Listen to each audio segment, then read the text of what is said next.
Here at the Well-Led podcast, we are committed to the idea that we don't need perfect leaders.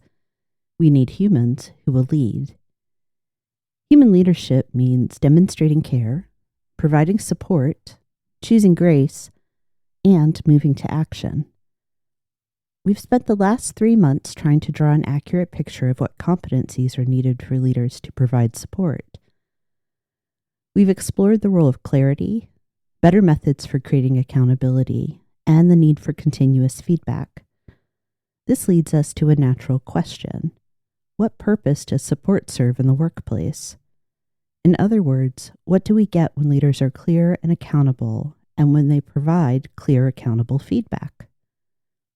We get results.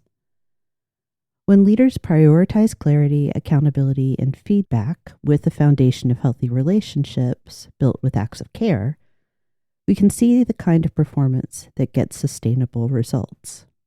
The core lesson over the last 3 months has been that people perform better when leaders reduce uncertainty.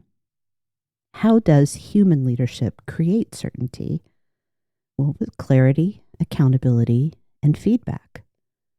Clarity is the ability to cast a light on a topic or situation to make it visible, and by doing so, make it doable. In the workplace, it allows us to define purpose, clarify relationships, and communicate expectations effectively. This is the foundation of certainty. True accountability exists when trust and transparency are present, and when leaders understand that accountability is an ongoing process that requires maintaining healthy relationships and clear communication. Accountability isn't about consequences. It includes them, but it isn't solely concerned with them. Instead, it provides a means to alignment with shared definitions, observation of behaviors, consistent follow-through, and trust. This alignment is evidence of certainty.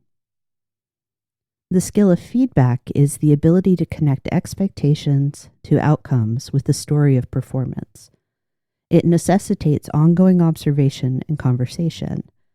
As a form of continuous validation, it is the mechanism for lasting certainty.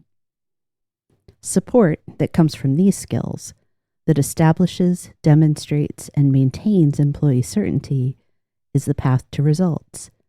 You see, these 3 skills, or forms of support, each possess their own important result, and then keep us focused on performance results in one way or another.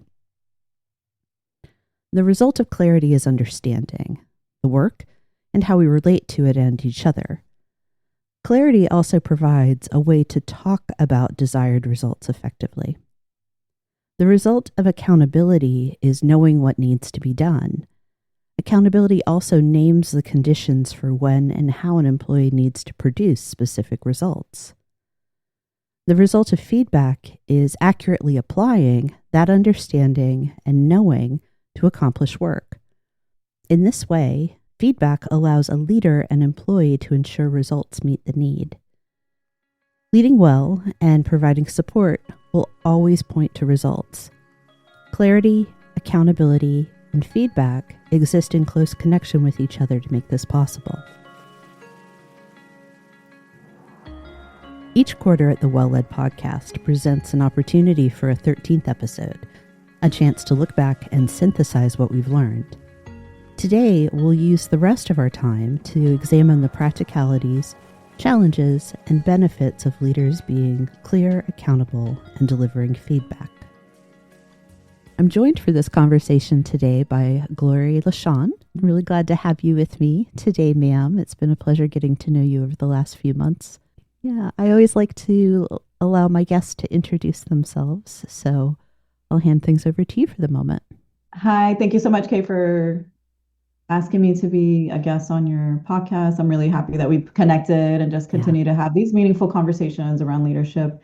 And I'm Glory Lichon. I'm the CEO and co-founder of Glory Therapy, which is a pediatric therapy practice that supports 3 states, Ohio being one of them. And really our mission is to make sure families have accessible services to early intervention while also empowering the parents to really help them know that they are their child's greatest and most important teacher. And then in the meantime, as I built Glow Therapy to a multi-state pediatric practice, I became very passionate about supporting women leaders and entrepreneurs in their journey, just because so often we're carrying so many hats, wearing so many hats, carrying so many Mm-hmm. roles, that we often lose ourselves in the process of our leadership in supporting others and our growth and expansion. So just really creating something that helps women return to themselves in their growth and expansion. And that's what I'm doing behind the scenes with Elevate Beyond Boundaries and the programs that I'm creating and what I'm sharing in my podcast. And my mission is really to help women return to themselves and know that they can live, and expand through building a meaningful relationship that's in alignment with what's most important to them. So Mm-hmm. that's really what I'm passionate about, is really empowerment and supporting others and being of service. Service is Mhm. exactly, there seems to be this gold Yeah. thread weaving through your career, and both vocational and avocational, being in military service, providing therapeutic services, and now being of service to women. It's really beautiful. And I think I love the kind of synergy in being able to have a conversation with you specifically Mhm. about support and how things like accountability are actually acts of care that Yes. we Yeah. build in to the support that employees need. I'd like to start, Glory, and you've touched a little bit of it with talking about your business and your prior service, but I'd like to start by asking you to share a little bit about your experience with leadership, both the roles that you've held in leadership Mhm. and the people who shaped your opinions. Yeah, that's a great question. And that makes me, yeah, go far back into my military experience. And that's really was my first, I think, real exposure to leadership, and leaving when I was 18 and joining the military. And while there was a few great leaders that I was able to connect with, and that really helped me grow and learn at such a young age. I did find that in the military, it wasn't always the best, I guess, the best view of leadership, in the sense that sometimes you did just have to follow what Mm-hmm. people said just because of their rank. Yeah. And I think that actually shaped how I don't want to lead my company of 30 therapists and a three-person operations team. I always viewed that as an example of kind of like how not to be. And of course, I Yes. loved my military career. I had the most growth during that time, especially during the times that I've deployed. But it did shape my view and perspective of how not to lead others, where it's not just an expectation of you do this because I say so, or Mm-hmm. you do this because this is my title or this is my rank. Yeah.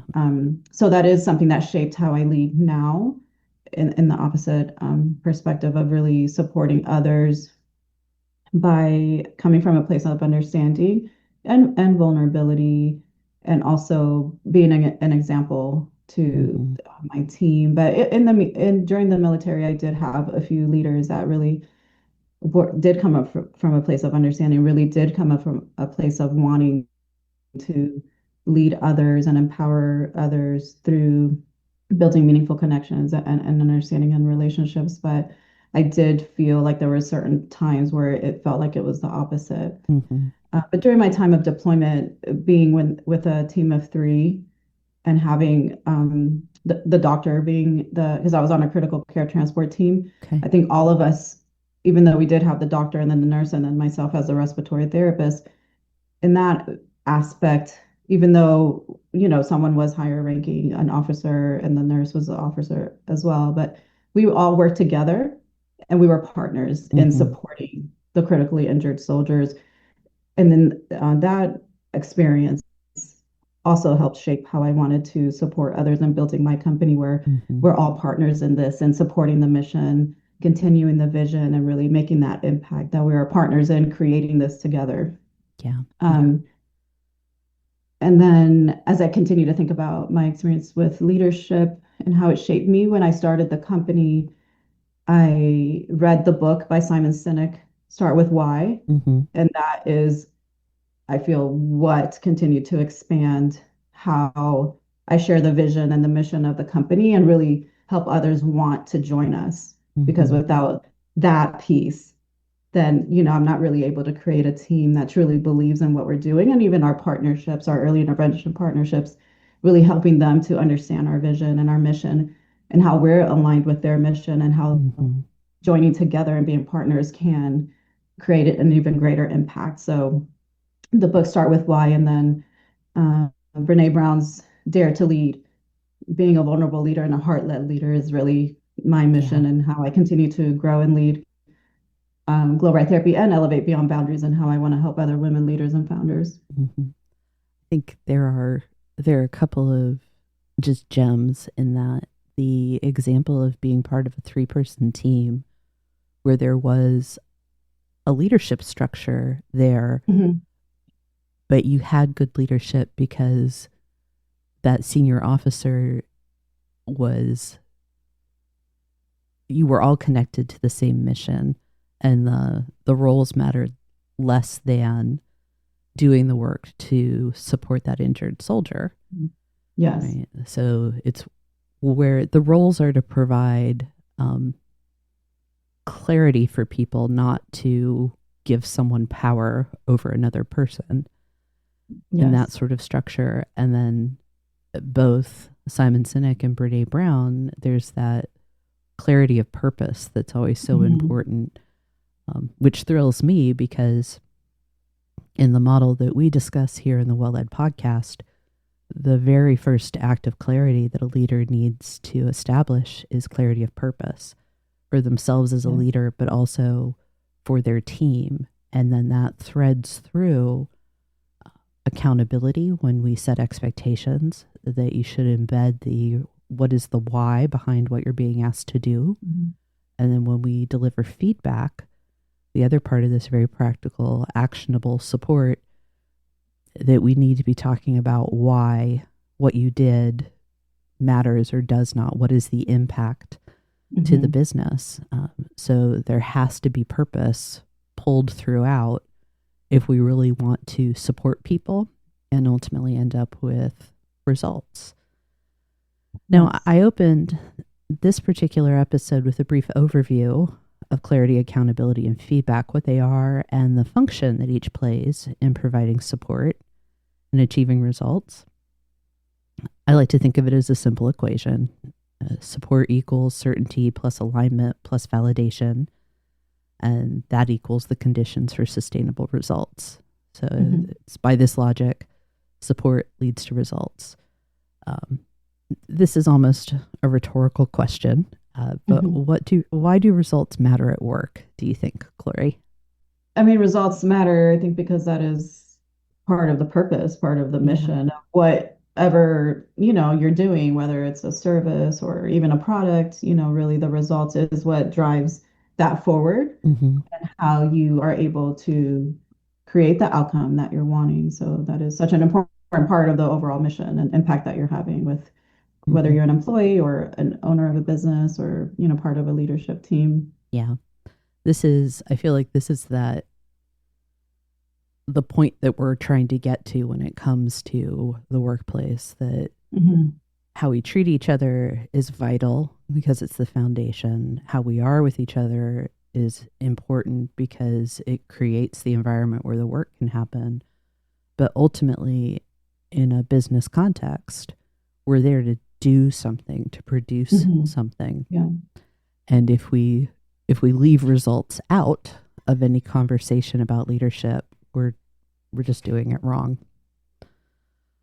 Yeah, Um, exactly. yeah. So beyond what I've already outlined, I'm curious to hear your thoughts about these 3 skills and how they function together to provide support that leads to results. So clarity, helps us create the results by helping them understand what the expectations are. Mm-hmm. And the accountability piece, I think, is so often overlooked because as leaders, sometimes we don't want to have those hard conversations. Mm-hmm. But coming from a place of being clear is kind. So feedback is such an important piece to creating the results because if we're not, sorry, I'm going back to accountability, holding people accountable to what they're doing helps them be able to create the results that we're wanting to have for the impact. The accountability part can be difficult just because it's difficult to have those conversations. But I always like to look at it as a coaching moment, Mm-hmm. to help them understand that this is just a part of your growth journey within the company and just sharing that accountability piece of helping them understand what's going on. So accountability and feedback, I think, go hand in hand because without holding them accountable, without giving them the feedback, then we can't hold them Mm-hmm. accountable. So I think it's just an important piece Yeah, to getting the results that we're wanting. it is. And by my lights, the accountability conversation is not the I've caught you doing something wrong. The accountability conversation begins with, Gloria, I have an assignment for you. Mm-hmm. It begins with the expectation setting, because without that, there's no foundation, there's no claim on Mm-hmm. you are accountable for. So an accountability conversation can take the form of, I need to give you constructive feedback. It can also take the form of, you did a great job. Thank you for what you accomplished. This is the impact it's had on us. Where are we going next? Both of those are about accountability, because accountability is ensuring, and it's not a thing that we do to employees. It is a process that leaders initiate. Mm-hmm. It's making certain you understand what's expected of you and how you will be observed, the sort of feedback you will receive, and what the consequences are. Consequence is another word like accountability that is not a bad word. It just means the outcome of, it's the thing that happens with the sequence, with sequence event, series of events. And I think when leaders can hold that mindset, that anytime I set an expectation and that I have a process for observation, feedback, and follow through, that is being accountable. And I own it first, rather than it being, here's the line that you need to toe, employee. So the conversation doesn't have to be difficult per se. There will be some that are difficult, of course, because people, but you start with, let me be clear about our purpose. Let me be clear about how the roles that we all hold, our relationships to each other, and then clear about how we communicate things.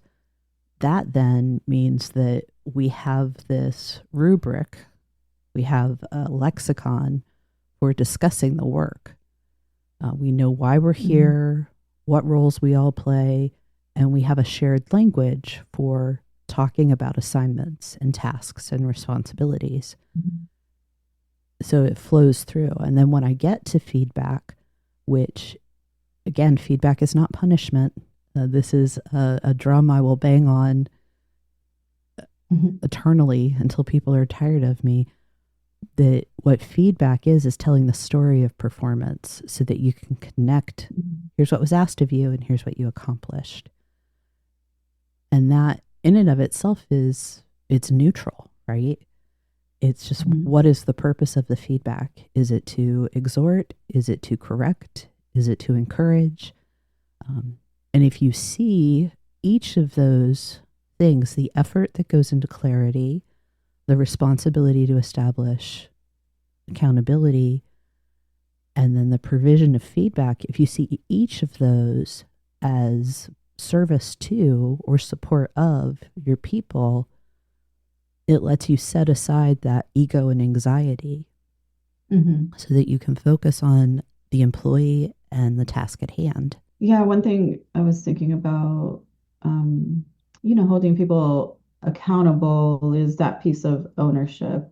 And when it makes me think of when I started training someone to take over our billing, because, when you're an entrepreneur, you wear all the hats. But I had to help her understand that now, she was taking ownership of this. And yes, I'm training you and I'm, sharing what I've learned along the way with billing and how I do it, but please take ownership of it. And, if you want to create a new way of doing it, it doesn't mean it has to be my way, but just painting the picture in a way that also gives them the freedom to um, kind of explore how to do things maybe even more efficiently, but holding themselves accountable to take ownership of that task versus her thinking that I'm still the owner of it and I still need to figure things out.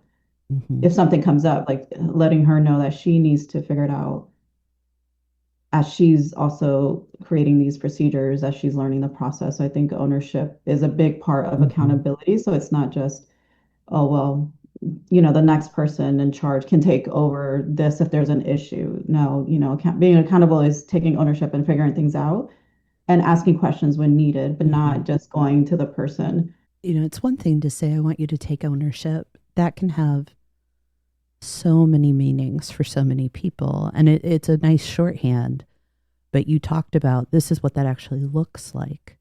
When I ask you to take ownership, it means that you're curious, you are proactive, you ask questions, you experiment with different ways to do things, you communicate to me what barriers you may have and what additional resources and support you need. And that's that clarity at the very start is I'm helping you understand these are the boundaries that are available to you. This is where you have choice to make up your own techniques. And this is where there is a procedure, the letter of the law that has to be followed. And that is what helps people then be accountable for their own results because I've laid that foundation. There are certain terms and phrases that get used a lot that are like nails on the chalkboard to me. And one of them is, well, they should just know how to do their job. The woman that you trained for billing, you weren't like, here's an invoice, take care of it. Right. Yeah. Well, you should just know. Create systems around that. We created procedures around that. And I think that piece is so important. And that's so often, even in leadership, I feel like people are hiring leaders and expecting them to know how to be a leader. Yeah. And that is a big missing part of growing and leaders that really know how to support their teams, that know how to empower their teams, that know how to provide feedback in a way that helps their team continue to grow versus feeling like it's always a consequence or like they were being reprimanded. So I think you don't know how to be a leader necessarily. I think the expectation of just employees and leaders or people within a team of not being supported and empowered to step into that role is a big part that's missing a lot of times because a lot of people are expecting everyone to just know how to do something. Well, I think as the world has changed and is changing around us, you can kind of track going through that pre-industrial, industrial age, now where work product isn't necessarily a quantifiable physical item anymore. The rules have changed. We can't treat work like how many widgets did you produce? What was your time on the assembly line? Where a hierarchy, I'm not saying it was the best answer, but there's a sense to it of a shop supervisor and setting expectations for certain productivities and quota. You can kind of see this very like rigid need there. A lot of that doesn't exist anymore. We don't have that as the opportunity for jobs so much. And you can be not just a knowledge worker in this day and age. You think about like technical, practical skills, trade skills. Then we have knowledge workers where your job is to understand a process and craft the things. We've now gone into what I think of as thought workers, where the job is to think and produce new ideas. And the way you manage people that way, the essentials are all the same, but having this rigid, how many widgets mindset that has been the norm and what we've expected leaders to do. So there's been little sense if we have to prepare people, we have to train management because, well, you're just going to oversee the work that you were doing before. It's not like that anymore. And one could argue we've always needed this, but what we really need now is people that understand that management and leadership is the act of front loading preparation, thought, expectations, all of those things, the relationship that you have with a person, so that the employee who may not be producing so many bolts an hour, but has a goal to create and innovate something that is yet to exist, that they are clear about the things that are necessary, and then they can go to work. But you're constantly present with them, providing feedback and course correction and celebration and all the things. That has to be the model going forward. I could argue, especially now that AI is coming in to potentially automate so many tasks, we now have the possibility, I'm not saying it's going to go this way, but we have the potential to have an entire workforce that is thinking, that is interacting. And if leaders don't do this work of starting with why, to steal the phrase, to be clear, to spend the time in their own thoughts and personal awareness and preparation, to be clearly communicating what's needed, why, and when, and then continually providing feedback to help people stay in line with what the need is. If we don't develop people to do leadership that way, we're going to see the bottom fall out. Because we can possibly get there if AI is enacted in a way that pulls the lower functioning stuff away. I realize I've kind of like rambled around there, but I think you've hit on something super important in this conversation, that one of the acts of support that a company can offer more broadly than an individual leader is to be constantly preparing people to enter into leadership roles. And the expectation that leadership looks like care, support, grace, and action is the first step, in my opinion. I've talked an awful lot. I would love to hear your thoughts at this point, and then I've got a couple more questions I'd love us to tackle. Yeah, I think even in thinking of how we developed our leadership team at Glory Therapy, I saw leadership potential within the women that joined us in leadership roles, but my expectation was never that they already know everything they need to know to be a leader. So really just empowering them to step into this role was so important. And then they, grew and evolved into these wonderful leaders within our team that everyone looks to for support and connection and collaboration.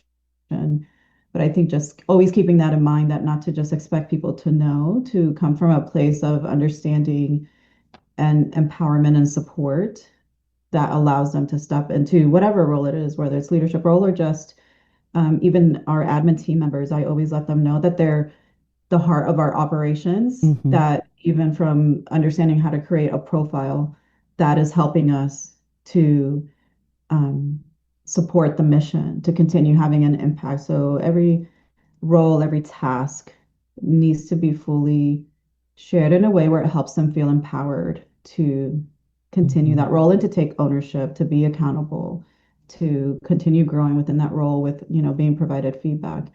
So again, going back to clarity, accountability, and feedback, all of those things are so important to really have teams that know what they're doing and do it in a way where they can take ownership and really support whatever mission it Mm-hmm. is for the company that they're a part of. Yeah. Not to just have the expectation that they should just know. Yeah. Yeah. That's they should just know is, this may be a little extreme or harsh on my part, but I think it's heartless Mm-hmm. when leaders take that attitude. Yes. Did you know? And Did you know at that right. age or at No, that exactly. stage of your But I think career? that's just the expectation, or from my philosophy that I have learned and I'm creating with Elevate. I think, being a heart-led leader is so important, but also being a regulated leader is so Mm-hmm. important, because when we're regulated within ourselves, within our body, and have that self-awareness, and to have a regulated nervous system, we're not always bracing or being reactive or being in that Mm-hmm. urgency mode that causes us to put that onto our team members. So I think, that's another part that I'm looking into with my leadership Yeah, expand on courses that a that I'm little creating. bit. You're giving us some little hints, but talk to me more about, this is what a regulated leader is. Yeah, so just I think a lot of times, we're looking at the external pieces of leadership, but Mm-hmm. really coming back into ourselves through the self-awareness piece and understanding how are we reacting to certain situations and how that's being carried into our teams. Mm-hmm. So when you're more regulated, and that's, through somatic awareness and coming into our bodies and that mind and body connection, where Mm-hmm. we're able to regulate our bodies and feel safe in certain situations during hard conversations, during a moment where it might cause a reaction, but when you're more regulated, you're consciously responding versus reacting to that Mm-hmm. person or that situation. Mm-hmm. But a lot of it is through practice. It's an everyday practice where there's just grounding yourself, feeling your feet on the ground, feeling supported by the chair, taking a breath, Mm-hmm. going outside between meetings and walking and Yeah. taking in the fresh air, breathing, noticing what's around you. Those moments I think are often overlooked, especially in bigger corporations where it's so, a lot higher pace, or the expectation is different. But I think if corporations looked at these things a little bit more and Mm-hmm. helped their leadership team become more grounded, that can make such a difference in how we're able to support the team members without being reactive, Mm-hmm. without always bracing into the next thing that might fall apart, or that urgency mode, where it creates nervous team members, where it creates kind of chaos. Yeah. So that's something that I'm looking at personally with Elevate Beyond Boundaries, and how to share that a little bit more. But I think in talking about not just expecting people to know what they're doing, I think it also comes back to the leaders Mm-hmm. themselves and having that understanding and self-awareness within themselves with regulation and being more heart-led. Yeah. 100%. I get very excited because it's June when we're recording this, and halfway point in the year. I did not start the conversation this year with results, with support, Mm-hmm. with accountability. I started it with care that begins with leadership vulnerability, Mm-hmm. then empathy, and then Mm-hmm. what I've named good humor, so Mm-hmm. that leaders are establishing trust by being Yes. open, that Mm-hmm. they are creating understanding with empathy, and choosing to be in a good humor allows you to be consistent for your people, to show up consistently. Mhm. And I think what you're talking about is that key. We go through these skills and leadership essentials on this podcast sequentially, just because that's the easy way to do it. But in reality, we can't really divorce care and support from each other. Mhm. That the healthy relationship that care provides, establishes and maintains, is what makes it possible to provide support so that people can achieve Mhm. results. And that trustworthy consistency focused on understanding someone else is the path through to being able to say, this is what's expected of you. And when you do a great job, here's the reward. And Mhm. when you don't, you're going to hear about it and there will be a natural consequence. And I think by bringing up this idea of a regulated leader, you've helped get us to where I want to make certain we focus, and it is the result of our conversation, is what are the practical, actionable things that leaders can do to put in place to their daily practice, weekly, that will make providing support the norm. Mhm. And you've highlighted that it's not outside of me if I'm the leader. It starts here in Mhm. me. So what are some of the practices that you recommend? So, personally, for myself, as far as regulation goes, I do practice. It's a daily practice for me, as far as like meditation, Mm-hmm. breath work, grounding. I do take a lot of um, walks in between Mm-hmm. meetings because I feel like that always, gets my energy going. And I do feel a little dysregulated between if I do have a lot of meetings. So just always being able to come back to myself, so my energy is in alignment with how I want to show up for others. So first Mm-hmm. I need to do that by showing up for myself and grounding and finding that time to regulate my nervous system. So that is a daily practice for me. As far as my personal team, within Glow Right Therapy, I'm always letting them know that I'm there to support them. We always do check-ins weekly. We have Mm-hmm. a chat that we use to connect and collaborate on certain topics, and just having that piece of everyone knowing that there's someone they could connect with to ask a question if needed, I think is important to having especially a big virtual team, because we're Mm-hmm. all spread out throughout the Yeah. US. Everyone's not in Ohio. So finding ways to build that team culture where they know they are empowered, they are supported, and there's someone that they can connect with, I think is really important. But it starts with me having the understanding of how I want to be as a leader, Mm-hmm. how I regulate myself, how I'm always thinking of how can I show up in a way that allows them to support the mission, because it Mm-hmm. really starts with me. If I'm always being reactive, if I'm always like right now, there's certain things going on within behind the scenes within the company. And one of the things that the admin shared is that they always appreciate how I show up in these moments of change or uncertainty with certainty. Like there's always certainty that we're going to figure it out, even if it Mm-hmm. feels uncertain. I'm Beautiful. not coming to them with it's chaos, I don't know what to do, or bracing for the worst thing.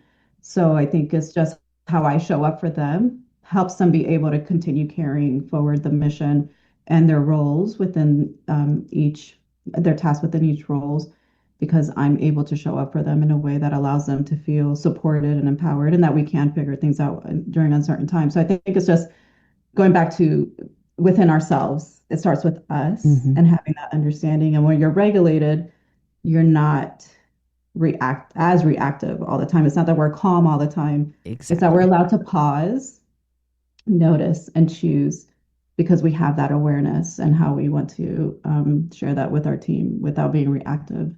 Yeah. It's what I've I've called it. I need to get my head on straight. Hmm. No, like let me take that moment to pull back. And it doesn't have to be, I'm going to go hide in my cave for a month. It Yeah. can be a pause in a meeting to Yeah. breathe, to pay attention to how am I showing up? What what impact does my attitude or behaviors have on the Hmm. people around me? And am I focused on what it is we're trying to accomplish and the people who are doing that work? Right. Okay. And for myself, and I've known some other leaders, I have a few questions that I ask myself to get me out of that dysregulated Hmm. space. In addition to the daily practices that I so admire that it's daily for you. Um, but those in the moment questions I find really helpful. And for me, that looks like, well, one, what are we trying to really accomplish here? Hmm. But also when I'm in a leadership role or a role of higher responsibility, I ask myself, okay, this feels hard. How can I demonstrate love in this moment? What would Hmm. loving the people and the work we're doing look like? Right.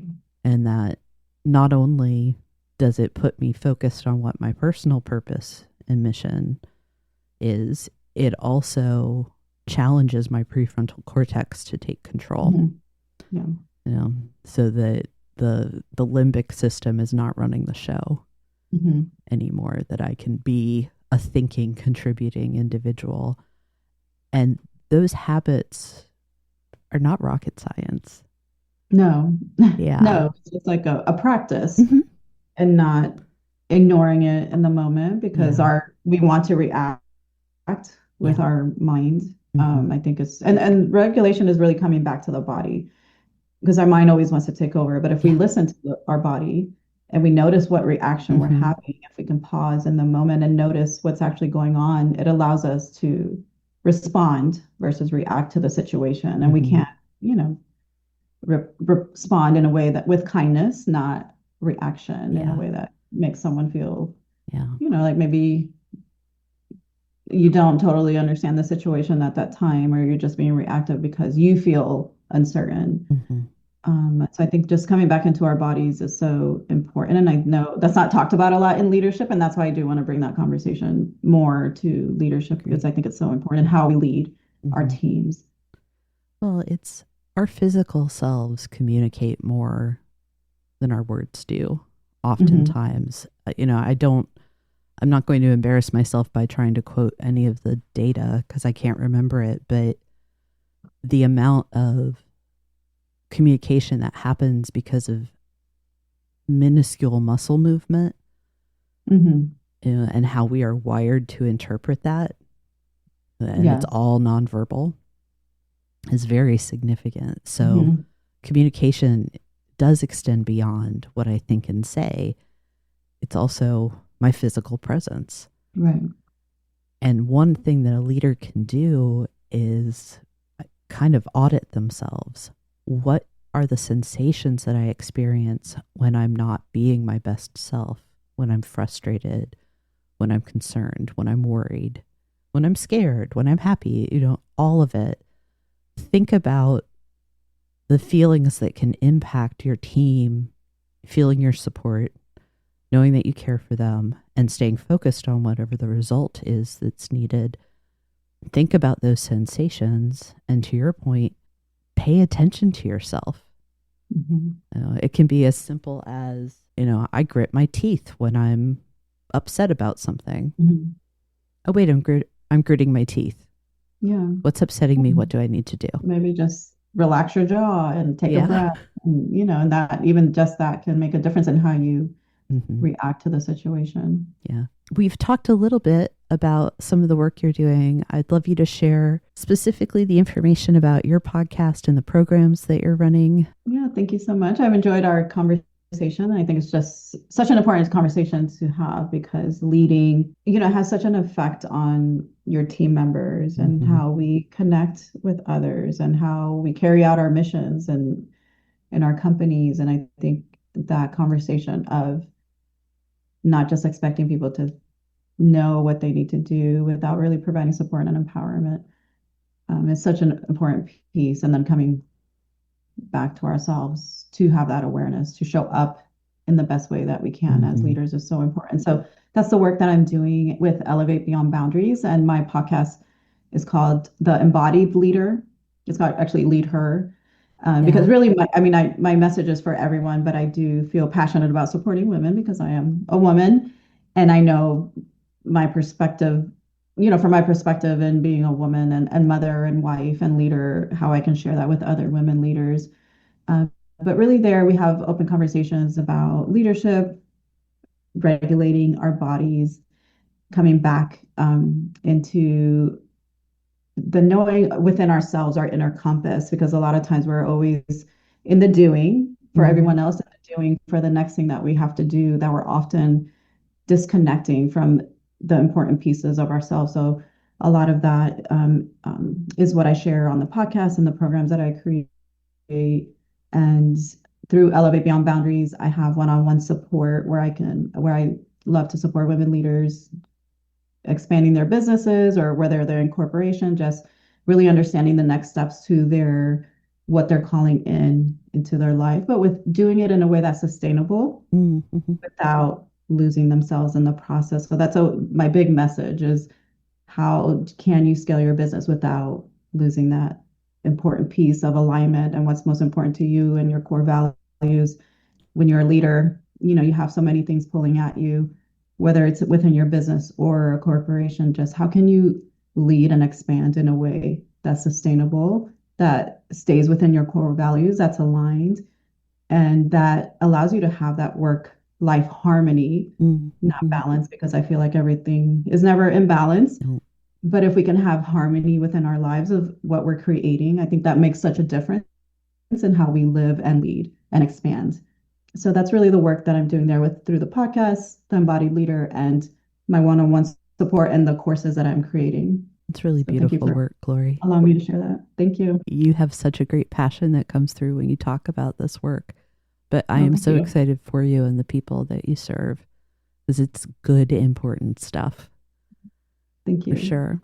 So thank you so much for this conversation. As always, it's been a delight to talk with you. I'll repeat myself here. I've really appreciated the opportunity to get to know you since we joined that accountability program earlier this year. Thank you so much, Kate. I really enjoyed this conversation and just our past conversations. And I love the work that you're doing. It's so important, especially that organizational development piece, to support different companies and corporations, because we need great leaders. We need heart-led leaders. We need vulnerable leaders. We need leaders that are willing to support their teams to make a difference, to make an impact. And I think that's such an important piece of leadership.